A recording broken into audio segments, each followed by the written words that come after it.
자, 오늘 2월 8일 수요일 시장. 월요일에 발생한 특이상, 쉽게 표현하자면 상처를 즉시 회복하면서 지수가 상승합니다. 이건 예전에 코스피가 3,000포인트까지 가는 과정을 보면 쉽게 이해가 되실 텐데 중간중간에 이런 식으로 큰 상처가 날 수가 있습니다. 근데 이 큰 상처를 단기간인 하루에서 길어봤자 일주일 이내로 회복을 해주게 된다면 그 다음 계단으로 올라갈 수가 있습니다. 지금도 상처가 났지만 하루 이틀이면은 아주 빠르게 상처가 회복되었다는 것이고, 회복이 빠르면 빠를수록 그만큼 상승의 탄력이 붙을 수 있기 때문에 상처를 바로 회복했다면 이제부터는 아무 일 없었다는 듯이 적극적인 매매가 가능할 텐데, 이 방법이 너무 예민해 보이긴 해도 최악의 상황을 피할 수가 있기에 다음에 또 외국인의 수급이 또는 지수 모양의 특이점이 발견이 된다면 그때도 역시 상처를 회복할 수 있는지 없는지 여부를 확인해야 될 것입니다. 자, 지금 모두가 그런 건 아니지만 지금 시장에서는 돈 복사하고 있는 급등주들이 널리고 널렸습니다. 지금 이 시장을 통해서 알 수 있는 점은 살아만 있다 보면 이런 기회의 시장이 자주는 아니지만 몇 년 주기로 꼭 찾아온다는 것입니다. 이 상승이 있기 전까지만 하더라도 진짜 지독하고 괴로운 시장이었음에도 이 괴로운 일들이 아무 일도 없었다는 듯이 지금은 무지성으로 상승이 나오고 있습니다. 자, 그러면 알기 쉽게 설명을 드리기 위해서 제가 로또 번호로 예를 들어 보겠습니다. 투자의 성공 여부는 시기의 운도 상당한 부분을 차지하기 때문에 어떤 시기에 내가 투자를 하냐에 따라서 결과가 천지 차이가 됩니다. 어떤 시기에 어떤 매매 방법을 이용해서 매매를 하냐에 따라서 어떤 때는 돈을 크게 벌 수도 있고 어떤 때는 돈을 크게 잃을 수도 있고 뭘 해도 되지 않을 수가 있고 시기와 매매 방법에 따라서 다 다를 수밖에 없는데, 아무렇지 않은 그냥 평범한 시장에서는 우리가 알고 있는 로또 번호 6개를 맞추는 그런저런 그냥 평범한 시장이지만 지금 같은 상승장에서는 로또 번호를 4개만 맞춰도 누구나 1등할 가능성이 생깁니다. 대신에 지금 돈을 벌 수 있는 방법과 다른 길을 걷고 있다면 당연히 누구나 수익을 얻지는 못하는 현실이며 시기마다 돈을 벌 수 있는 방법은 다 다릅니다. 자, 그리고 이때까지 겪어왔던 하락장 또는 거래대금이 마른 시장, 한두 달 전만 하더라도 시장이 이랬습니다. 완전히 거래대금이 말라가지고 거래대금도 나오지 않는 그런 시장. 그런 시장에서는 6개도 맞추기 힘든데 8개를 맞춰야 된다 생각을 해보시면 됩니다. 안 좋을 때는 8개를 맞춰야지 내가 돈을 벌까 말까인데 지금처럼 좋을 때는 4개만 맞춰도 가능성이 열려있기 때문에 당연히 하락장에서는 고인물을 제외하고서는 로또 번호를 맞출 수 없는 게 당연했으며, 과연 여기서 나는 어떤 시기에 투자를 해야 될지 상당히 긴 주기이긴 하지만 로또 번호를 4개만 맞춰도 돈을 벌 수 있는 시장에서만 할지 생각을 해볼 수는 있습니다.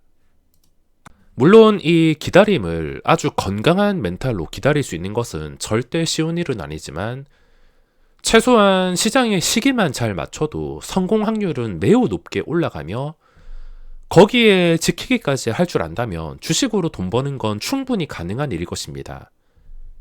주식은 모든 요소들을 내 것으로 만들어서 돈을 제대로 벌 수 있는 기반을 만들기까지 불가능해 보이고 정말 힘들어 보이지만 스스로 돈 버는 리듬을 제대로 알게 되면은 그때부터 시드가 늘어나는 것은 정말 순식간입니다.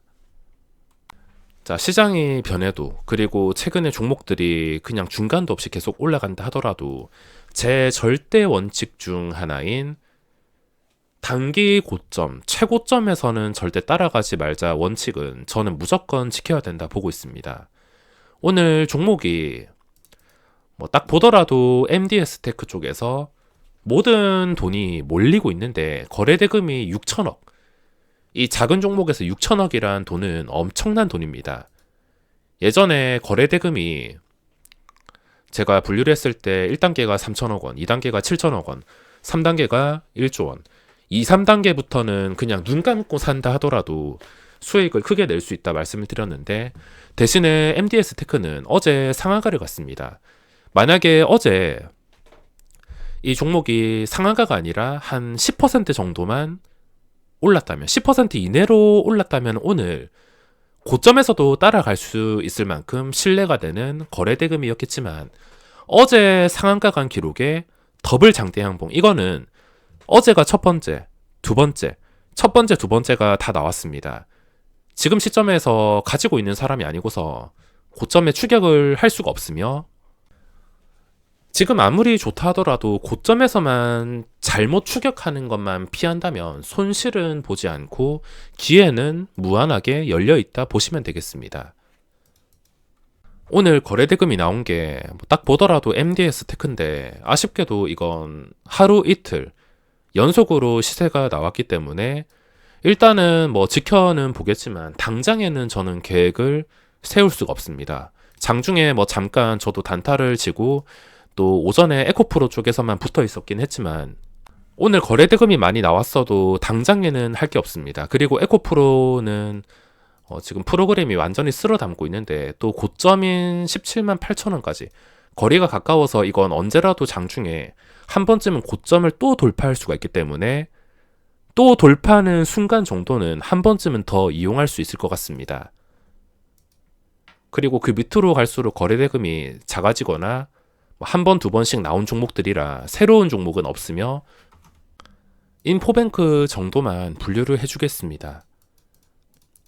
당장에 거래대금이 많아 보이긴 하지만 각자 조건이 있을 텐데, 조건이 한 개라도 맞지 않다면은 억지로 분류할 필요는 없습니다. 어차피 기다리면 계속 나오기 때문에, 유엔젤 같은 경우에도 어제 좀 적당히 올랐다면 오늘 뭐 따라가거나 종가에서도 매수할 수 있었을 텐데, 어제 10% 이하도 아니고 30%입니다. 더블 장대 양봉이 나오면서 이 더블 시점에서 거래대금이 많이 나왔다면 첫날에는 좀 적당히 올랐어야지 따라갈 수가 있습니다. 지금 유엔젤이나 MDS 테크나 만약에 어제 날짜로 둘 다 10% 이내였다면 이 두 개 종목은 오늘 종가나 시간의 단일가에서 떨어질 때, 그때가 매수 타이밍이 될 수 있겠지만, 어제 둘 다 상한가를 간 기록이 있기 때문에 이 상위에 있는 두 개는 뭐 당장에는 계획에 할 게 없습니다.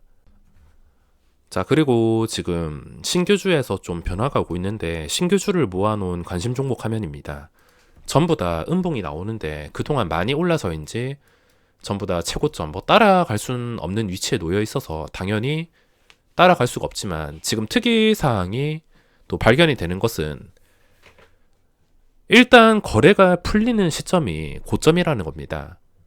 무슨 말이냐면, 너도 나도 사겠다고 뭐 더블에 물량이 쌓여 있거나 점상에 물량이 쌓여 있다면 그건 거래가 당장에는 풀리지 않기 때문에 단순히 분위기로만 가격을 계속 띄울 수가 있습니다.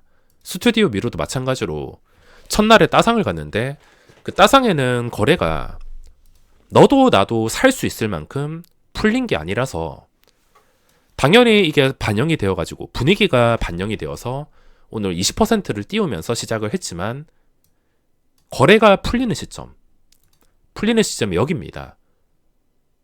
뭐 아주 빠르게 단타를 쳤으면 먹을 수 있었겠지만, 거래가 풀리는 시점, 너도 나도 살 수 있었던 시점으로 보면은 전부 다 손실입니다. 분위기를 이용한 그런 매수세들, 공모주들만 재미를 봤지 새로 매수하면은 신규주는 지옥이 될 수가 있습니다. 3기 EV도 마찬가지입니다. 처음에 살 수 있었던 가격은 이쯤입니다. 거래가 터지기 시점부터 거래가 된 가격을 보면은 중간중간에 한 번씩은 올라오긴 했지만 결국에 전부 다 손실입니다. 공모주주와 그 전에 분위기를 이용한 뭐 따상에 잡은 그런 매수세가 아니고서는 거래가 풀렸을 때 잡은 일반 개인 투자자들은 전부 다 손실이라는 것.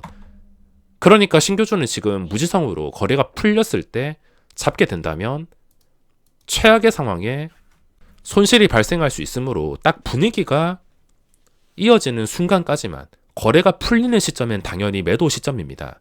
내일 상장하는 꿈비라는 종목도 있는데, 이건 어제 설명을 해드렸듯이 청약 경쟁률이 1700대 1에 유통 가능한 물량도 없고 시가총액이 굉장히 낮은 종목이라 당연히 첫날에 따상 갈 확률이 매우 높습니다. 저도 그 분위기를 이용해서 따상 가격에 상따를 해보고 싶지만 아마 이 전문 상따팀인 교보와 이베스트 쪽에서 전부 다 쓸어갈 것이기에 당연히 상따를 한다 하더라도 잡을 수 없을 것 같습니다.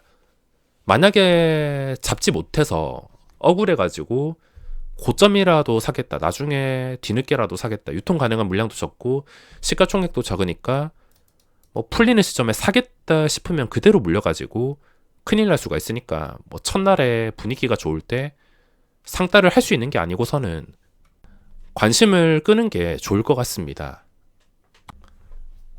기회가 크게 열려있는 시장, 다음엔 또 어떤 종목이 번갈아 가면서 시세가 나올지 참 궁금한데 이번 영상은 여기서 마무리하겠습니다.